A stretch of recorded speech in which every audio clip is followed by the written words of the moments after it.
And he didn't specifically tell me to take down the video, but I could kind of tell that he wasn't happy with me saying that. So since I liked Chris and I didn't want him to hate me, I decided to take the video down as a gesture of good faith. And then October came, and then October went, and I didn't receive a single message from Chris. Not even a peep, not even a, sorry, I'm going to be busy in October because I'm doing my bike trip, so I won't be able to come down for a drink. Not even nothing. Absolutely zilch. So I just think we should stop shaming people just because they are selfish and I don't believe that there's such thing in a selfless good deed. And on that bombshell, I'm going to have lunch. Bye-bye.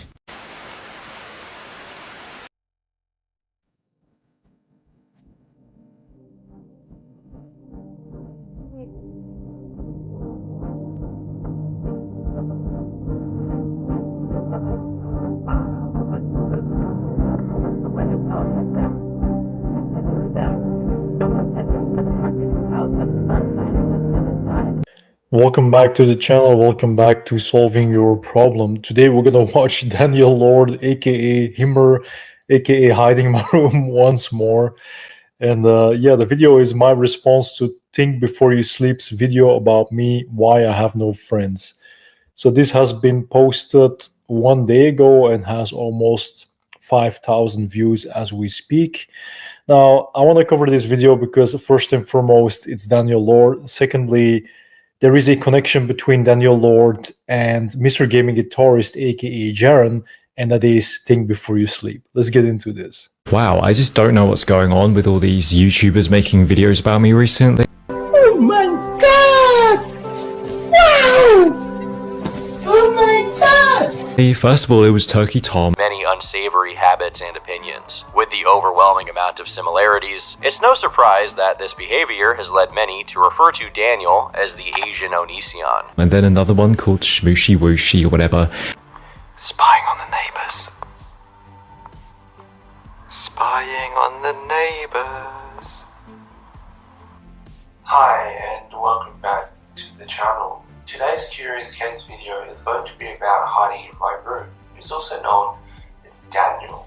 I was made aware of him by Elvis the Alien's video, where he goes through some videos, and due to the title, it seems after watching these, Elvis gathered that hiding in my room was essentially the Asian Onision. And now another pretty big channel has made a video about me, and the channel is called Think When You Sleep. Games. This video was made 7 years ago when he was 28 and he still doesn't have friends, so that's almost 20 years. And very quickly you can see why no one's around. I started playing online games. I started playing Star Wars Galaxies, World of Warcraft. And I realized that It's a very boring generic name for a YouTube channel, but okay. It is a little bit weird why suddenly all these big channels are making videos about me, reacting to my content from such a long time ago back. So the first thing I want to point out is that when someone in general, besides Daniel now in this case, gets a name wrong of a person, a channel, whatever, that's basically done deliberately, and it's a tactic, it's a move to bring down a person, to ridicule a person. It's just that, just ridiculing and bringing down a person, kind of like mogging someone, you know, like putting yourself above them, alpha-ing them out. That's what he's doing here. It's very obvious. I know these type of tactics. It's also to make you feel better because there might have been some words being said that you didn't like or disagreed with. And yeah, that's a way of getting back at them without having a dialogue or going to some type of a conversation. In 2018. It would have been nice if these people were making videos about my channel back when this content was actually happening in the actual real time, like in 2018 or 19 or 17. I don't know why they're reacting to this 7-year-old content. I guess they just recently found out about my channel. I guess better late than never. So this latest video about me is made by a channel called Sleep When You Think, and he's got 920,000 subscribers, which is pretty cool. And the video about me is titled Why You Have No Friends. So just notice that he did it once more. He messed up the name. While he knows, he probably has the screen open because you can see the reflection of the monitor on his lenses, on his glasses. So think before you sleep. It's not that difficult to say, first and foremost, or remember. And as I said, it's just basic. It's also done deliberately on purpose to draw people's attention. So people want to correct you, people want to be in the comments, people want to interact, people want to engage with the video, and that helps the algorithm. It's also a trick. It's a trick. It's like creating this unnecessary drama. You know, you have this internal conflict and people get frustrated. They want to correct you, they want to help you, they want to aid you, want to guide you, and then they engage, and then that's what you get. More views, more money. Is reacting to my viral video that I made in 2018 about not having friends, where I give some pretty weird reasons, which I still kind of believe in to this day, for not having friends. So the title is called Why You Don't Have Any Friends.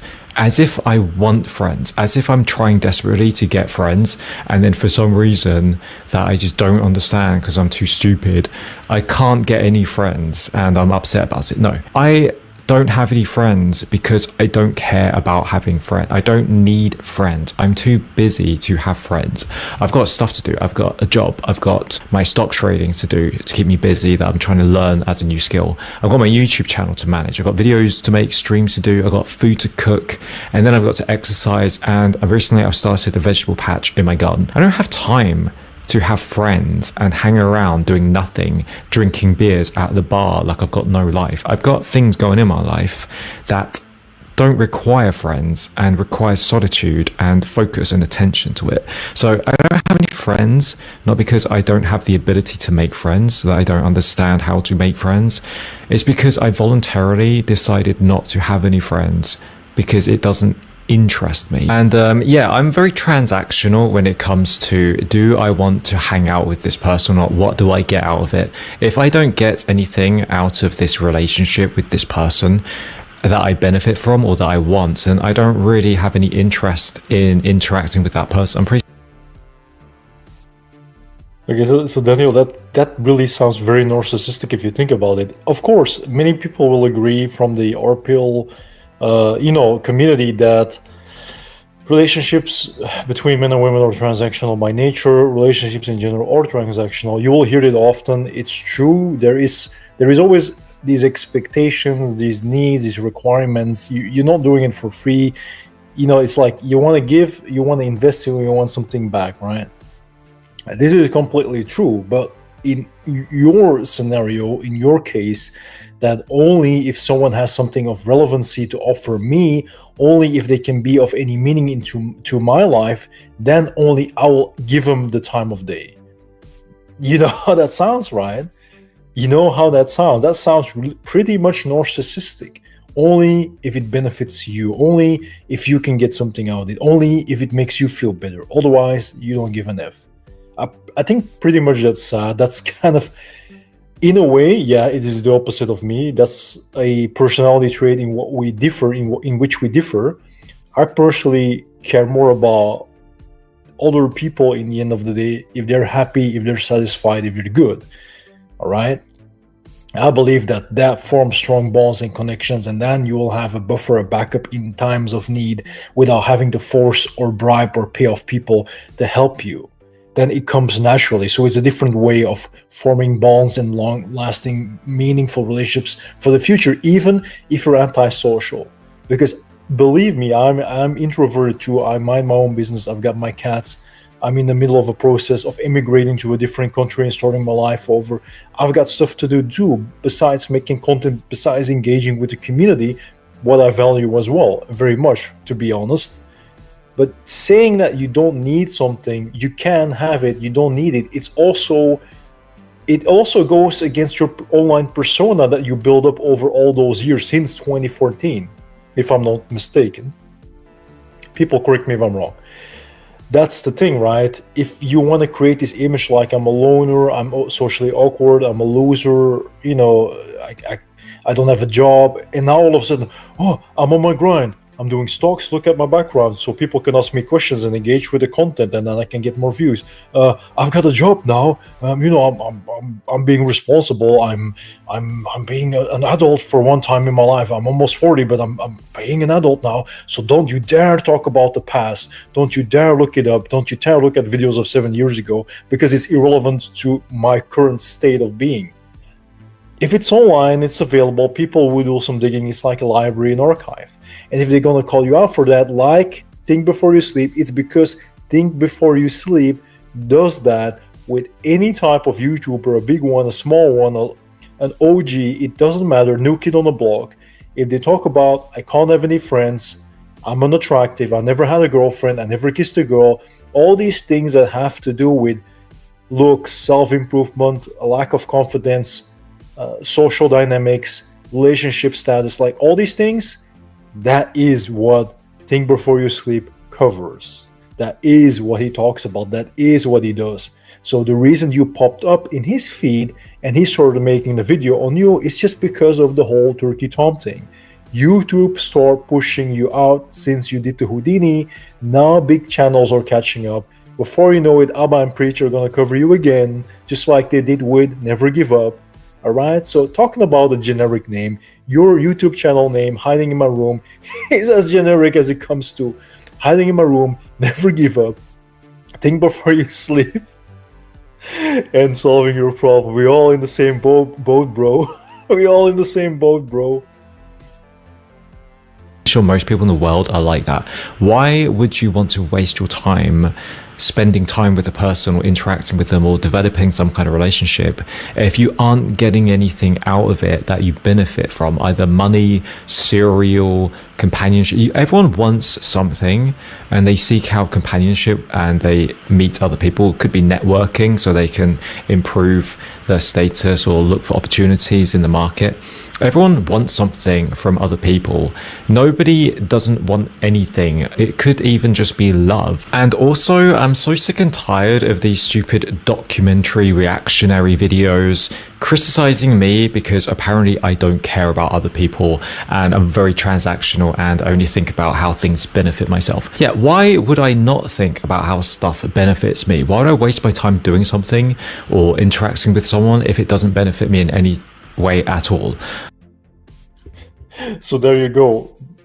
Try to capture this, record this, save it, because this is going to be something that's going to be essential for the future progress of Daniel Lord, aka Hiding in My Room. This is a confession. Anybody that's watching this, save it, please. It's very important. He made a confession.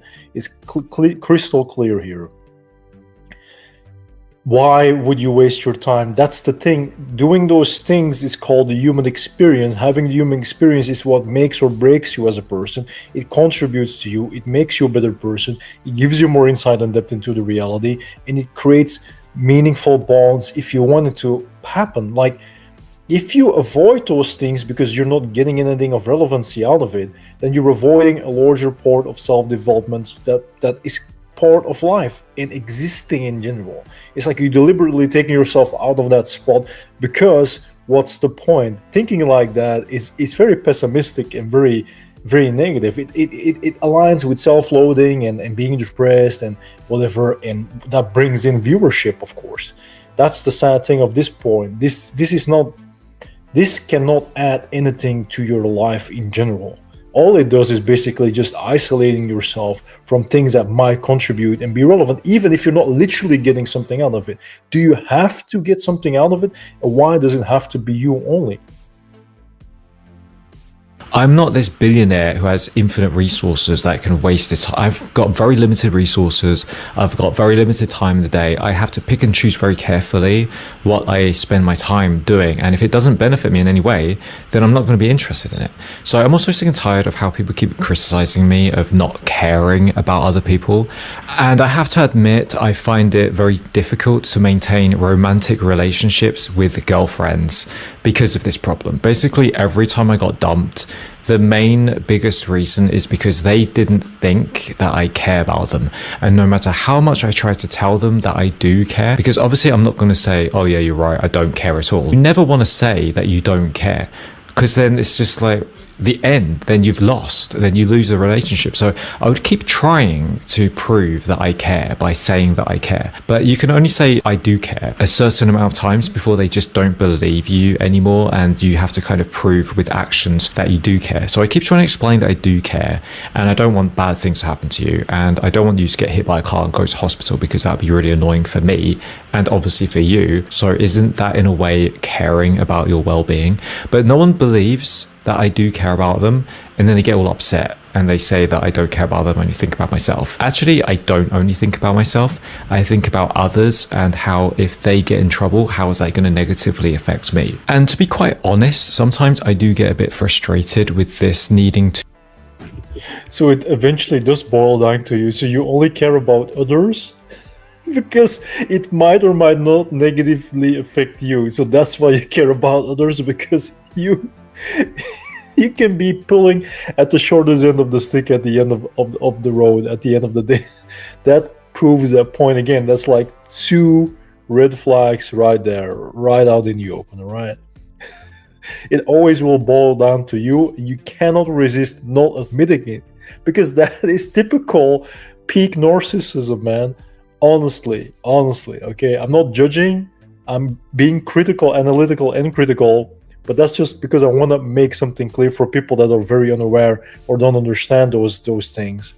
And being dumped, I personally think throughout the entirety of your life, your online life at least, you've been doing some dumping too, playing around, mind games, mental gymnastics, playing with emotions, emotionally being detached, emotionally not being mature. You've played with a lot of female hearts too, so it's saying that you're the one that always got dumped, or most of the time, in general, at least at the end, because of Sunny, for example. Come on, man. Stop playing the victim card. This is also part of narcissism, peak top-tier narcissism. Learn from your mistakes, grow as a person, set boundaries, and please, for crying out loud, instead of just upping your game if it comes to finances and responsibilities, try to be emotional understanding, try to be emotional mature, try to be more okay, I can't pronounce the word right now, like show empathy to other people, and understand that the world doesn't revolve around you, and you gotta give and take and give and balance things out, because that is the whole art of living and having a relationship or being in relationships. You have to prove that I care about someone, and when I say that I care about them, they don't believe me. And I just feel like saying, well, actually, now you put it that way, maybe I just don't care about anyone. Maybe it's true. I'm just fed up and tired of having to prove or argue that I care about someone when people just seem to assume that I don't care about them anyway. So yeah, maybe I just don't care about anyone. I only care about myself. Then another thing that Sleep When You Think When You Sleep touches upon is that he calls me lazy. Number one, I find it ironic that a reaction channel is calling me lazy. At least I make my own original content based off my own thoughts and my own life, instead of just watching other people's content and then using their content to make videos and make money. I think that is lazy. I think pretty much everyone can agree that reaction channels, at one point, everyone was saying that reaction channels are the most laziest form of channels. My channel, okay, I don't get as many views as reaction channels, but it takes a lot of self-sacrifice and putting yourself out there, and I'm creating my own original stuff instead of just ripping off other channels and using their content and then just giving some kind of narration over it. So I watched his video, and 90% of it was just my own clips. I was just sitting there watching it, just watching my own clips, watching myself talk, and then he would interject his own opinions every now and then, but they were very short opinions and very, obvious things like, oh, you shouldn't say this and do that because it's bad, Daniel. Okay, duh. And I don't think I'm necessarily lazy. It's just that I lose interest in things very quickly. And when I'm not interested in something, I don't want to do it anymore. And when I am interested in things, I get really dedicated and really obsessed with it, and I'll study it until I have gotten fairly good at it before getting bored. So with Japanese, yeah, I was really, really interested in life in Japan and anime and Japanese women. When I was very young, probably between 17 to age 20, I was obsessed with Japanese, and I was obsessed with mastering the Japanese language. That's why I was able to pass N2 and nearly pass N1. And yeah, I did get to quite a good level with my Japanese. I decided not to push further with it because I just kind of got fed up. Around age 21 or 22, I was losing interest in life in Japan. I lost interest in anime, and I just didn't really care anymore about having perfect Japanese. As long as I could talk to Japanese women and they could understand me and we could have a conversation, then I didn't really care about having the best Japanese in the world. And that tends to happen with me a lot, where I get really interested in something and then I kind of lose interest, and then I start half-assing it. I stop putting effort into it. It's just because it's boring at that point, and when things are boring, I can't summon or muster up the enthusiasm to want to learn about it. So yeah, in summary, it's getting kind of boring reacting to all these channels, reacting to my stuff from 8 years ago, and they always just say the same stuff like, you don't have any friends because you don't care about people. Yeah, I don't care about most people, and I'm pretty sure nobody cares about everyone in this planet. There's only maybe 1 or 2 people that I really actually care about, and then the rest of the world, I honestly don't really care about the rest of the world because I don't even know who they are. And I guess you don't care about me because you don't know me personally. If something happened to me, you're not going to shed a tear, and I wouldn't blame you for it because you don't know me. I'm no one to you, so why would I care if you don't care about me? Why do people care if I care about other people in the world? I don't know many people in the world. I don't have any friends. I don't have a relationship anymore, and I don't really have a lot of people in my life to care about. So apparently we all care or we don't care about each other. That's what it boils down to. But eventually, at the end of the day, Daniel does care, but he feels one thing or he thinks one thing and he says something else. That's something he likes doing as well. So what he just described earlier about being interested or obsessed with something and then going all in 200%, and then climbing that ladder, but at some point just losing interest, being bored, and just dropping it altogether. This is actually a form of ADHD, and I kind of already sensed it that he had it, but it's very difficult to tell because, first and foremost, his calm demeanor doesn't really give it away. Introverted people most likely hide their ADHD. It's extrovert people that you will notice it. I didn't expect him to have it. I knew it was on the spectrum, maybe like Asperger syndrome as well. I'm on the spectrum too, but ADHD was kind of a surprise, but it makes sense now because it is, I think I personally have the same thing, but not in the extreme. So that's why I say it is a form of ADHD. It is not, it doesn't encapsulate it in the essence and in the extremes. But for example, if there is something that stimulates my mind too, I can also just only focus on that. And at some point in time, I just stop caring, and then I look for something else. And it's kind of similar, but it's interesting to evaluate and see it from another person besides through my own experience, right? Hearing it from Daniel now, again in a confession, like, look, I can really go head in first, but at some point I don't give a damn anymore. And that's just how it is. And that's actually not normal, quote unquote normal, for everyday people to deal with circumstances like that. And I understand because I experienced the same thing, maybe not exactly on the same level, but I do experience it in equal measures at times.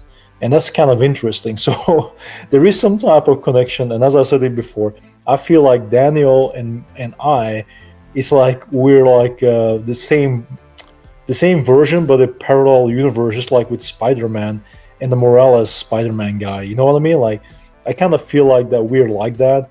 Like Mr. Gaming Guitarist, me and Daniel, that we all similar versions cut out of the same cloth, genetically wise probably as well, but just placed in different areas of the world. So our life experience is different, but at the same time, there is a lot of similarities in the basis of creating this formula of hiding in my room. So that's the reason why. So yeah, in conclusion, 2025, I still don't have any friends. I still don't really care about people. People are boring. They don't really interest me that much. He said that there's other ways of getting views, and then he bragged about how he's been doing YouTube for less time than me, and he has more views than me. Yeah, because you just leech off of other people's content. You just leech off of famous or bigger YouTubers and then get views that way. That's easy. I don't want to do it because I don't care about other people's lives. If you have the stomach for being able to sit through hundreds of hours of other people's content to make a reactionary video, that's great, good for you. But I can't do it because, as everyone keeps saying, I don't care about people, and I find the lives of other people extremely boring. There's only a couple YouTubers and streamers that I actually find interesting enough to actually want to follow their content. I think I would really like to see a societal change where people stop shaming people for not caring about other people. I think it should be okay to act out of self-interest and only do things if it benefits you. There's nothing wrong with that. The entire natural world does that. Nothing in nature does anything unless it benefits them directly. Prove me wrong. So I just think we should stop shaming people just because they are selfish and I don't believe that there's such thing in a selfless good deed. And on that bombshell, I'm going to have lunch. Bye-bye. Okay, that's it. So basically Daniel's conclusion for this video is like, it's 2025 and it's time for the world to increase their narcissism levels. It's really interesting, and really an interesting way of looking at life to see humanity improve by becoming more narcissistic in their essence. It's the opposite of what the world needs right now, but that's, everybody has their own opinion. But that's the thing where I disagree with him. But you know, if it's trolling or not, I don't care. I strongly believe that, yeah, there's a point he makes, but that's why humans are elevated in a certain way, because we have something that the natural world, the beast world, the plant world, the insect world doesn't have, and that sets us apart. We're similar in shared origin, but at the same time we have something that sets us apart, and that gives us opportunity to focus on the things to be greater and to be better versions of ourselves as a collective. And that's a choice to be made. And personally, if you want the world to be better than what Daniel advises, might work for him, but I don't suggest that as a solution to end conflict and world peace. Definitely not. So thank you for watching. Don't forget to comment, like, and subscribe. Let me know your thoughts and whatever in the comment section. I do appreciate everybody's opinion. A lot of people have very straightforward, unsugar-coated, direct hit comments that I really like, and we should increase that. So thank you for watching. Hopefully I'll see you next time, and take care.